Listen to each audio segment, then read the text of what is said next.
Hey everyone, in this video I'll be showing you a build guide for the Ironhand Grenadier in Baldur's Gate 3. This is a mod that was made by yoonmoonsick here on Mod.io, available on console and PC now. It's cool because you get to craft a bunch of different explosives and you use the special bongle attack here to be able to throw them. So you got a melee and a ranged version of them, and we can craft at level 1 here the Ironhand bomb, which is a 1d4 of force and fire damage to throw a basic Ironhand bomb. Here are all the different explosives that we'll get as we level up, and the nice thing about this is they will increase in the amount of damage that they deal as we level up, and we can continuously craft more. This will be a level 12 build. I'm not going to go up to level 20 because it only has level 12 support, but it's very well done. And upon hitting level 2, we get the experimental alchemy, which if we succeed at 15 DC medicine check, we can extract 2. This is similar to the wizard subclass ability. We also get bonus action hide, dash, and disengage, which are great to have on a class like this.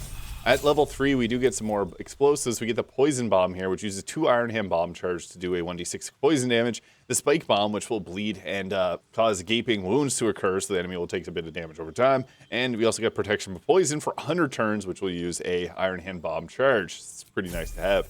Now, once we hit ourselves level 4, we get our first feat. Tavern Brawler being a nice choice for throwing type builds, but unfortunately these throwables don't actually benefit from that. So Alert is a good choice. Being able to go first and obviously set up our debuffs and damage is a great option. Once we hit level 5, we get flash bombs, which can blind targets for 2 turns, knock them prone with a shockwave bomb, or use a glacier bomb, which can create ice surfaces, which is really nice as well. And it can also freeze targets, which is kind of crazy because that means that you're going to double your force, thunder, and bludgeoning damage. So that's a good choice to use at level 5. Once we get to level 6 here, we get our Uncanny Dodge, similar to a Rogue. And you also get to pick a few more skill proficiencies here. We'll go with, I guess, Stealth is a good one, and Acrobatics to avoid being shoved around. Those are just great for overall out-of-combat, in-combat abilities. We get the Nausea Bomb here, which makes enemies drop their weapons, which is great. This uses 4 Iron Bomb charges, does a 2d4 of poison and psychic damage. We also get the Hypno Bomb, which does psychic and force damage. It makes enemies sluggish, kind of like a hypnotic pattern. And the protection from energy, which you can give enemy resistances to an elemental damage type. So again, we got a bit of offensive choices, but we also have some defensive under the protection from poison. Level 8 gives us another feat here, and I guess I didn't even cover stats, but 16 dexterity, 14 constitution, 16 intelligence. We don't really use intelligence for anything, so it's probably best just to continue on with an increase to our dexterity for our armor class.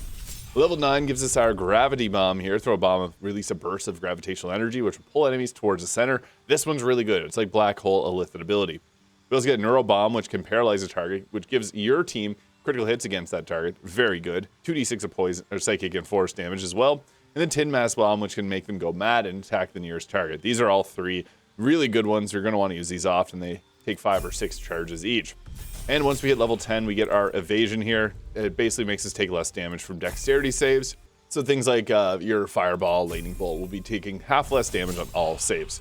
Level 12 gives us our final feat. We now get our increase to our explosives as well. And at this point, I'd increase the dexterity is a good choice, or you can go with the tough feat for a bit more health. So you can see some of our spells are actually going to, or some of our explosions will now do like a 66 of a single damage type, but if they have multiple damage types, they'll do a 3d6 of each type respectively, which is pretty good.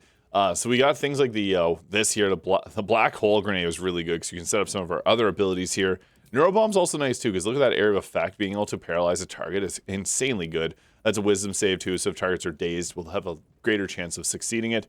And the Tin Mask Bomb is nice as well, just for the extra crowd control that it brings. So we got a lot of really powerful abilities here that we want to be using and trying to get it into a position where we are, like, there's a bunch of melee attackers, maybe blind those targets. Or if there's a bunch that we want to pull into an area, Gravity Bomb or Tin Mask Bombs. And this outfit is from the Umbra and Luna by Aridea on Nexus Mods. I always get questions about this, and I'll show it in the combat or the equipment section, which we'll get to from base game equipment. And the great thing about this is we got medium armor proficiency, so we can actually get pretty good survivability using the armor of agility, taking our armor class up to 27. With the other items, we could actually get that up to 30, so pretty crazy. I also like to have the Steel Watcher helmet once you get to Act 3 to be able to see in darkness on something like this, because throwing builds and darkness kind of go together very well. Early game, the Haste helmet's a great one for the extra movement speed that you'll get from that, so you could go with that alternatively. Cloak protection for just overall survivability. Armor of agility here, adding our full dexterity modifier to armor class is really great as well. This is just great for survivability aspects. I also like the Haraknir bracers here. This is a weird one, but it works very well in this because, I mean, if you got a version of Mage Hand, so if you're playing like a Gith, it's kind of the best choice, but for most people, they might do the Deep Gnome. This may not be the best, but it gives us telekinesis too, which is a nice spell. But getting a bonus action mage hand kind of nice on this build. The brain drain gloves are good too because we have a lot of abilities that do psychic damage, which can give the enemies mental debuffs, so we're more likely to land our spells even easier.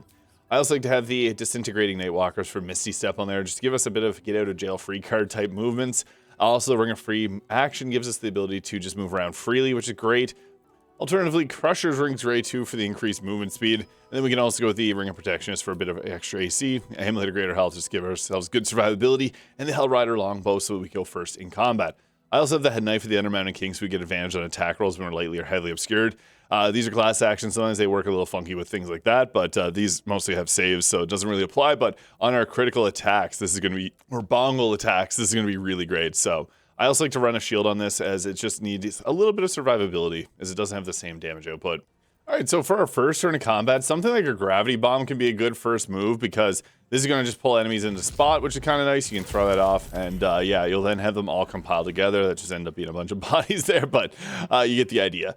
We want to be using these grenades in strategic ways. So if there's a lot of enemies in a certain area here that we want to shut down, we can do something like the Tin Mask Bomb here to make sure that they're going to start attacking each other. So you can go ahead with that, and we created the Tin Mask Spores. They now have Madness and Mental Fatigue, so they're going to hopefully be attacking each other. We then got a bonus action, so if we needed to get away, we can use that for mobility. I need to get rid of this target here, so I'm going to use Mind Blast from the Lithid, but that's only because we don't have the same amount of extra attacks as a lot of other mod builds, so I will resort to that ability. But typically, obviously, grenades being our strong suit. And you can see them there fighting each other, which is so great because that just means we have less targets that we got to deal with. And what's funny is sometimes whenever there's targets with Madness, your other teammates that, or the other enemies that aren't affected with Madness will go and attack them and take them out for some reason. So that's great because sometimes we'll just start a little bit of a war between them. And yeah, if you got any Illithid abilities, they're going to greatly benefit this build because we're mostly throwing base. I got hit with commands a couple turns in a row, but Flash Bombs are also kind of nice because you can use these to blind enemies. We got to be conscious of your Iron Hand Bomb charges. Sometimes it's best just to use your basic Iron Hand Bomb because otherwise you're going to be burning through your resources a little bit too quickly, and that's not always the most ideal thing. So we were able to take out another target there. I'm going to deal with this one over here. Oh, we got more targets coming in. Good timing, I guess. We could just drop them all into a Madness Grenade here. I really like the Madness Grenades just because it's great when they just start fighting each other so much. And yeah, you can see there, extra force damage. Even brought more enemies in here. I guess this one downside. Sometimes you got to be careful with all that. But yeah, if you have Mind Sanctuary, this can be nice too because then this will give you your bonus action basically turned into a grenade throw. So that can be great as well. We're down to our last Iron Hand Bomb turn, which is kind of tough, so we're going to have to try and pull off a bongle attack. So they're all befuddled and confused over here, which is nice, but we don't have any other real grenades that we can use. So the unfortunate thing is we got to resort to using our bongle attack. So this is where I guess it's good if you have a teammate because you can then set them up right beside you so that you get your bongle attack off, and then you can go ahead, taking out hopefully the target there. We got a critical hit, so perfect, 72 damage off on that. Kind of nice. We only have one charge left to use a Iron Hand Bomb on, so we can try to throw this at the very back line here and try to get a few enemies hit with that. That's not too bad, but we're now out of charges. And I guess I'll use an arrow of many targets because it's really, I can't even use it. There's a weird glitch going on with my game. But yeah, we'll just go with a regular arrow attack because we got nothing really else we can do. Yeah, we have the Uncanny Dodge anytime, but I don't find it's always worth using the reaction on that if you have something like the Charm Illithid ability, or even the Psionic Backlash being a good choice, not on level 1 spells, but you can use that anytime they cast like a high level spell. You can see there, they're fighting each other, which is great because these aren't affected by it, and they're just going to go after those targets there. And more interfighting, which is great because that just lets you not have to deal with some targets. They'll still sometimes attack you, but that's kind of the case. But it's best to just let them befuddle and fight each other. And I guess resorting to bongle attack again, this target has a spell that's shutting down our teammates, so we wanted them gone immediately. The only issue is, again, once you're out of your charges, you're basically SOL. So you got to attack by other means, and sometimes it's not always the best option. If you have the Risky Ring, this can be nice. Or if you're using the level 20 mod, you can take the Vengeance Paladin to use the Vow of Enmity to give yourself advantage on all targets, which will let you use your bongle attack a little bit more freely. Unfortunately, I just got to chip away with arrow attacks because that's all we got at the current moment. But yeah, the Mental Fatigue is really nice on these gloves since we have so many Mental Fatigue generating items, spells, and abilities. And to finish them off, just go with some more arrow attacks. So boom, that is the Iron Hand Grenadier in the Baldur's Gate 3 mod manager. Again, this mod's made by yoonmoonsick here. Really fun, wanted to cover this. Let me know your thoughts in the comments and hit the subscribe button below if you enjoyed.